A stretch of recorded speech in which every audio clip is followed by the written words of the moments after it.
जय हिंद दोस्तों, आपका एक बार फिर से स्वागत है आपके अपने YouTube channel static GK by RJ पर।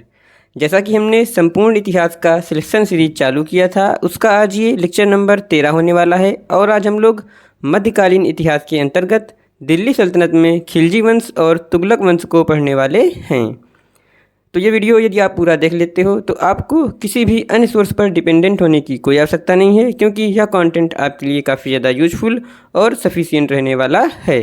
और दोस्तों, प्राचीन काल इतिहास का मैंने सारा वीडियो कंपाइलेशन करके एक वीडियो बना दिया है, जो कि आपके हर एक एग्ज़ाम के लिए काफ़ी ज़्यादा महत्वपूर्ण वीडियो है। उसका लिंक मैंने डिस्क्रिप्शन में दे दिया है। आप वहाँ से जा के उस क्लास को बड़े आसानी से देख सकते हैं।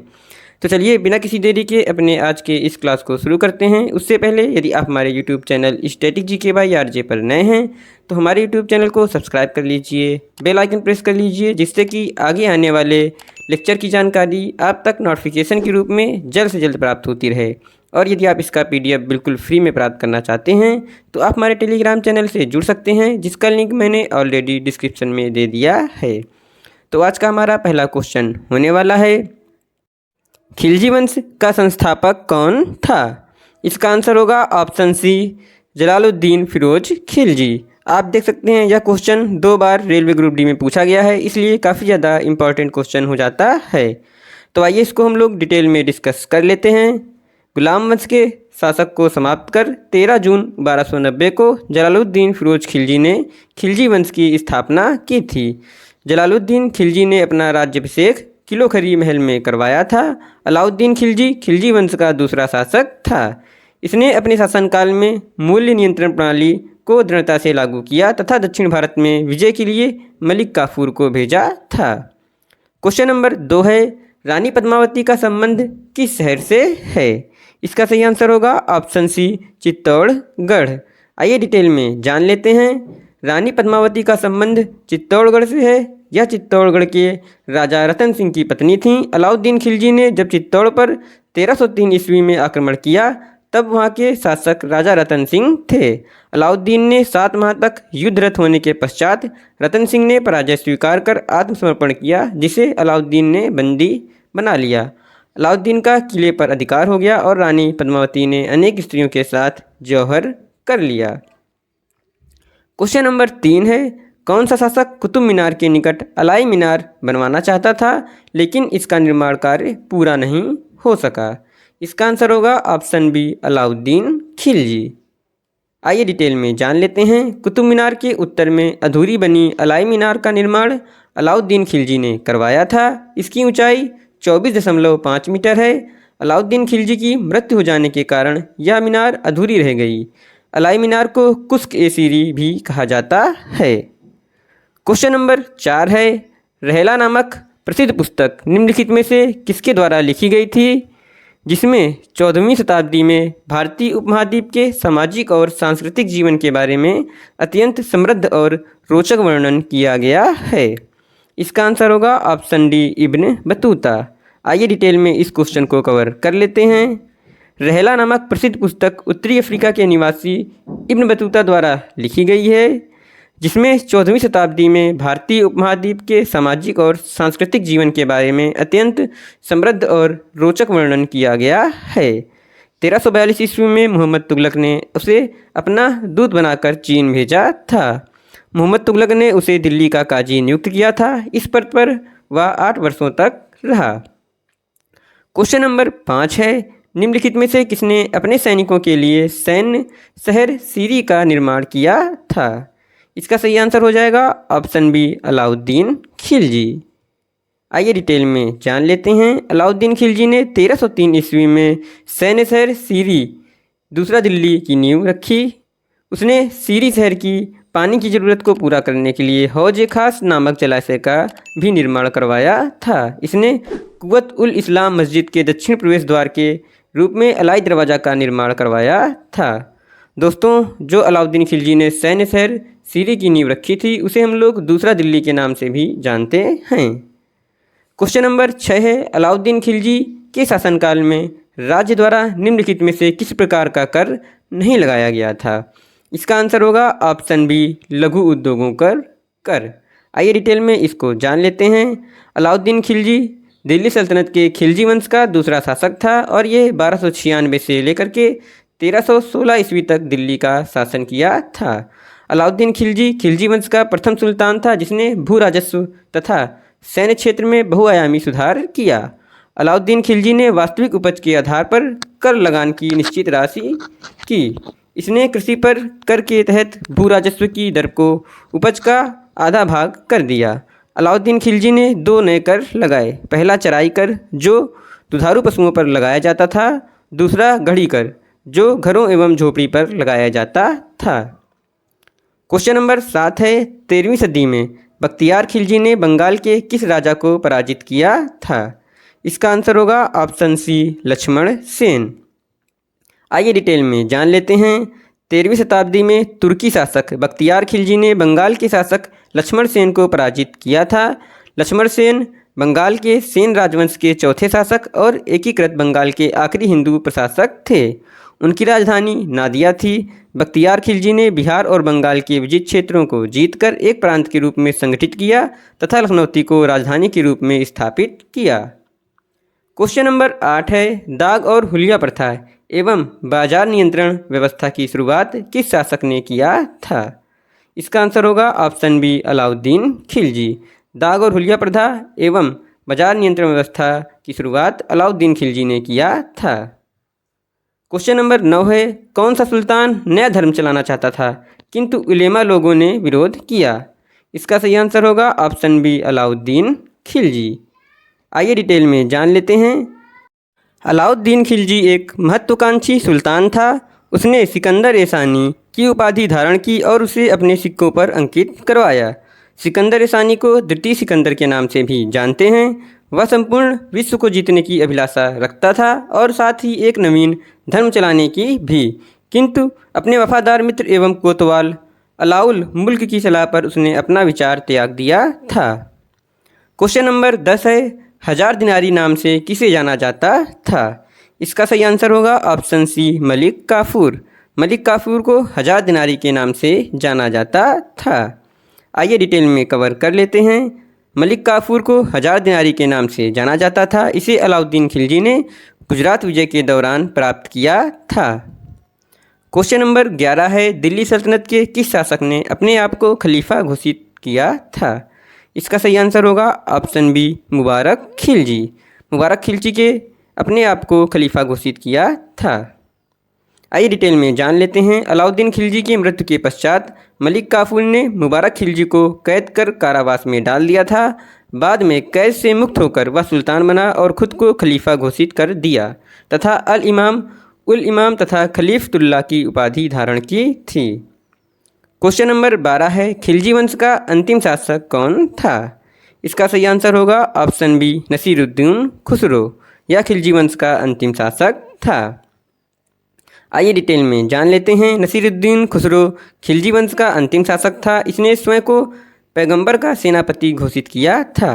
इसकी हत्या गयासुद्दीन तुगलक ने किया था। तो यहाँ से दोस्तों हमारा खिलजी वंश समाप्त होता है। तो आइए अब हम लोग बढ़ते हैं दिल्ली सल्तनत के अगले वंश की तरफ जिसका नाम है तुगलक वंश। दोस्तों यदि आपको हमारा पढ़ाने का तरीका, वीडियो की क्वालिटी और क्वांटिटी अच्छी लग रही है तो आप हमारे वीडियो को लाइक कर दीजिए। यदि अभी तक आपने हमारे चैनल को सब्सक्राइब नहीं किया है तो आप हमारे चैनल को सब्सक्राइब कर लीजिए और इस PDF को प्राप्त करने के लिए आप हमारे टेलीग्राम चैनल से जुड़ सकते हैं जिसका लिंक मैंने डिस्क्रिप्शन में दे दिया है। तो आइए बढ़ते हैं अपने अगले क्वेश्चन की तरफ और हमारा क्वेश्चन नंबर 13 होने वाला है तुगलक वंश की स्थापना किस सुल्तान ने किया था? इसका सही आंसर होगा ऑप्शन बी गाजी मलिक। आइए डिटेल में इसको समझ लेते हैं। अलाउद्दीन के सेनापतियों में गयासुद्दीन तुगलक या गाजी मलिक तुगलक वंश का प्रथम शासक था। उसने तुगलक वंश की स्थापना की थी। गयासुद्दीन तुगलक 8 सितंबर 1320 ईस्वी को सिंहासन पर बैठा था। क्वेश्चन नंबर 14 है किस शासक के शासनकाल के दौरान निर्मित बेगमपुरी मस्जिद दिल्ली में उनकी नई राजधानी जहांपना की प्रमुख मस्जिद थी? इसका सही आंसर होगा ऑप्शन ए मोहम्मद बिन तुगलक। देख सकते हैं यह क्वेश्चन RRB NTPC के स्टेज 2 में पूछा गया है, इसलिए यह क्वेश्चन काफ़ी ज़्यादा इंपॉर्टेंट हो जाता है। तो आइए इसको डिटेल में कवर कर लेते हैं। बेगमपुर मस्जिद दिल्ली के जहांपनाह नगर में स्थित है। इसका निर्माण मोहम्मद बिन तुगलक के शासनकाल में हुआ था। मोहम्मद तुगलक ने लगभग 1350 ईस्वी में इसका निर्माण करवाया था। जहांपना नगर को दिल्ली के 7 नगरों में से चौथा नगर कहा जाता है, जिसे मंगोलों के लगातार हो रहे आक्रमण से बचने के लिए बनवाया गया था। जहांपना नगर की सीमा पिथौरागढ़ और सीरी दोनों नगरों के परकोटों को मिलाकर बनाई गई थी। क्वेश्चन नंबर 15 है, काकतीय राजवंश का अंत निम्नलिखित में से किसके द्वारा किया गया था? इसका आंसर होगा ऑप्शन ए, दिल्ली सल्तनत। आइए डिटेल में जान लेते हैं। 13वीं शताब्दी में काकतीय राजवंश को दिल्ली सल्तनत के कई हमलों का सामना करना पड़ा और अंत में 1323 ईस्वी में समाप्त हो गया, जब गयासुद्दीन तुगलक ने काकतीय साम्राज्य की राजधानी वारंगल पर कब्जा कर लिया।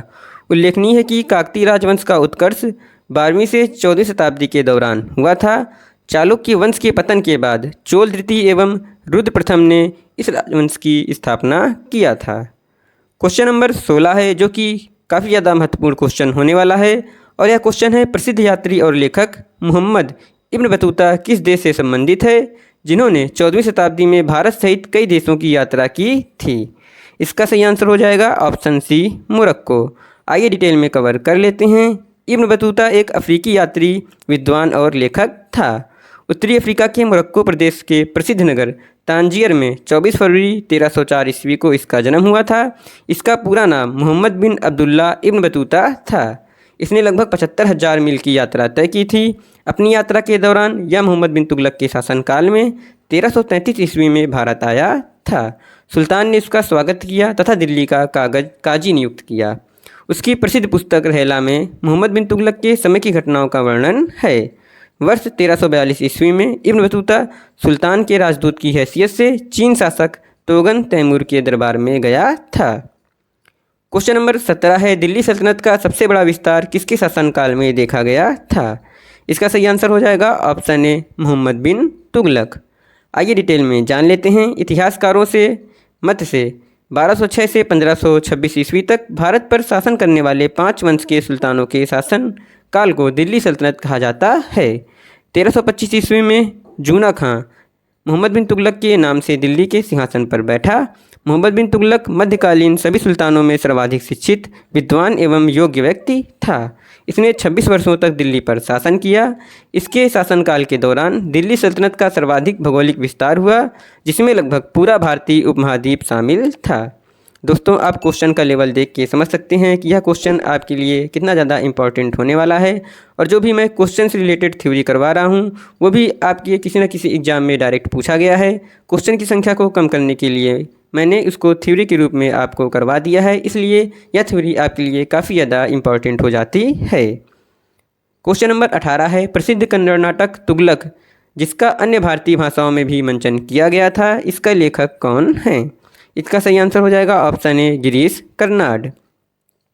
आइए डिटेल में जान लेते हैं। तुगलक गिरीश कर्नाड द्वारा लिखित 1964 का भारतीय कन्नड़ भाषा का नाटक है। 13 दृश्यों का यह नाटक मोहम्मद बिन तुगलक के शासनकाल पर आधारित है। नाटक में नायक तुगलक को महान विचारों और एक भव्य दृष्टि के रूप में चित्रित किया गया है। क्वेश्चन नंबर 19 है, 14वीं शताब्दी के दौरान भारत में किसने सोने व चांदी की नियमित मुद्राओं के स्थान पर सस्ती धातुओं से निर्मित सांकेतिक मुद्रा का प्रयोग किया था? इसका सही आंसर हो जाएगा ऑप्शन सी, मोहम्मद बिन तुगलक। आइए डिटेल में जान लेते हैं।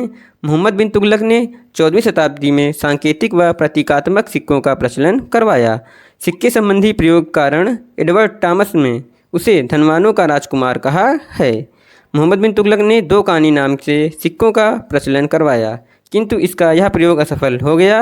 12वीं शताब्दी में चीन के शासक कुबलई खान ने कागज़ की मुद्रा चलाई थी, जिसे चाऊ कहा जाता था। उसका यह प्रयोग सफल हुआ था। क्वेश्चन नंबर 20 है, मोरक्को का प्रसिद्ध यात्री इब्न बतूता किस काल में भारत आया था? इसका सही आंसर होगा ऑप्शन बी, दिल्ली सल्तनत। दिल्ली सल्तनत में मोरक्को का प्रसिद्ध यात्री इब्न बतूता भारत आया था, और मैंने पिछले क्वेश्चन में काफ़ी डिटेल में इसके बारे में चर्चा किया है। क्वेश्चन नंबर 21 है, जो कि काफ़ी ज़्यादा महत्वपूर्ण क्वेश्चन होने वाला है। किस सम्राट ने अपनी राजधानी दिल्ली से दौलताबाद स्थानांतरित की थी? इसका भी आंसर हो जाएगा ऑप्शन सी, मोहम्मद बिन तुगलक। आइए डिटेल में जान लेते हैं। मोहम्मद बिन तुगलक ने कई प्रशासनिक परिवर्तन किए, जिनमें दोआब में कर वृद्धि, सांकेतिक मुद्रा का प्रचलन तथा राजधानी दिल्ली से दौलताबाद ले जाना शामिल है। 1351 ईस्वी में उसकी मृत्यु पर इतिहासकार बदायूं ने लिखा है, सुल्तान को उसकी प्रजा से और प्रजा को सुल्तान से मुक्ति मिल गई। क्वेश्चन नंबर 22 है, दिल्ली के किस सुल्तान ने एक पृथक कृषि विभाग की स्थापना की एवं फसल चक्र की योजना बनाई थी? इसका सही आंसर हो जाएगा ऑप्शन डी, मोहम्मद बिन तुगलक। क्वेश्चन नंबर 23 है, होली त्यौहार के सार्वजनिक उत्सव में भाग लेने वाला दिल्ली का प्रथम सुल्तान कौन था? इसका आंसर हो जाएगा ऑप्शन डी, मोहम्मद बिन तुगलक। आइए डिटेल में समझ लेते हैं। दिल्ली के सुल्तानों में मोहम्मद बिन तुगलक प्रथम सुल्तान था जो हिंदुओं के त्योहारों मुख्यतः होली में भाग लेता था। क्वेश्चन नंबर 24 है और यह इस वीडियो का सेकेंड लास्ट क्वेश्चन होने वाला है। किसने सल्तनत काल में डाक व्यवस्था का विस्तृत वर्णन किया है? इसका सही आंसर हो जाएगा option b, Ibn Battuta. Ibn Battuta ने डाक व्यवस्था का विस्तृत विवरण दिया है। आइए डिटेल में समझ लेते हैं। सल्तनत काल में डाक व्यवस्था का विस्तृत विवरण हमें इब्न बतूता के यात्रा वृत्तांत द्वारा प्राप्त होता है। यह मोरक्को के तांजीर प्रदेश का निवासी था और मोहम्मद तुगलक के शासनकाल में भारत आया था। किताब उल रहला उसकी प्रसिद्ध पुस्तक है। क्वेश्चन नंबर 25 है और यह इस वीडियो का लास्ट क्वेश्चन होने वाला है और यह क्वेश्चन है, सर्वप्रथम लोक निर्माण विभाग की स्थापना की थी? इसका सही आंसर हो जाएगा ऑप्शन सी, सुल्तान फिरोज शाह तुगलक। आइए डिटेल में जान लेते हैं। सल्तनत काल में सर्वप्रथम फिरोज शाह तुगलक ने ही लोक निर्माण की स्थापना की थी। कहा जाता है कि फिरोज ने 300 नवीन नगरों का निर्माण कराया। उसके द्वारा बसाए गए नगरों में फतेहाबाद, हिसार, फिरोजपुर, जौनपुर, फिरोजाबाद आदि प्रमुख थे। अपने बंगाल अभियान के दौरान उसने इकदला का नया नाम आज़ादपुर तथा पंडुआ का नया नाम फिरोजाबाद रखा। उसके राज्य का मुख्य वास्तुकार मलिक गाजी सहना था। प्रत्येक भवन की योजना को उसके व्यय अनुमान के साथ दीवान ए विराजत के सम्मुख रखा जाता था, तभी उस पर धन स्वीकार किया जा सकता था। तो दोस्तों, यह हमारा दिल्ली सल्तनत का खिलजी वंश और तुगलक वंश यहाँ पर समाप्त होता है। यदि आपको हमारा पढ़ाने का तरीका, वीडियो की क्वालिटी और क्वांटिटी अच्छी लगी है तो आप हमारे इस वीडियो को लाइक कर दीजिए। यदि अभी तक आपने हमारे YouTube channel static GK by RJ को सब्सक्राइब नहीं किया है तो आप हमारे यूट्यूब चैनल को सब्सक्राइब कर लीजिए, बेल आइकन प्रेस कर लीजिए, जिससे कि आगे आने वाले लेक्चर की जानकारी आप तक नोटिफिकेशन के रूप में जल्द से जल्द प्राप्त होती रहे। उसके अलावा यदि आप में अदर सोशल मीडिया प्लेटफॉर्म जैसे कि फेसबुक, ट्विटर या फिर इंस्टा पर भी फॉलो करना चाहते हैं तो उसका लिंक मैंने पीडीएफ के लास्ट वाले पेज में ऐड करा दिया है। वहां से जाकर के आप हमें अदर सोशल मीडिया प्लेटफॉर्म पर भी फॉलो कर सकते हैं। और यदि इसकी पीडीएफ आप मुफ्त में प्राप्त करना चाहते हैं तो आप हमारे टेलीग्राम चैनल से जुड़ सकते हैं, जिसका लिंक मैंने ऑलरेडी डिस्क्रिप्शन में दे दिया है। तो चलिए दोस्तों, इस वीडियो को हम लोग यहीं पर समाप्त करते हैं। मिलते हैं नेक्स्ट वीडियो में, तब तक के लिए थैंक यू। जय हिंद।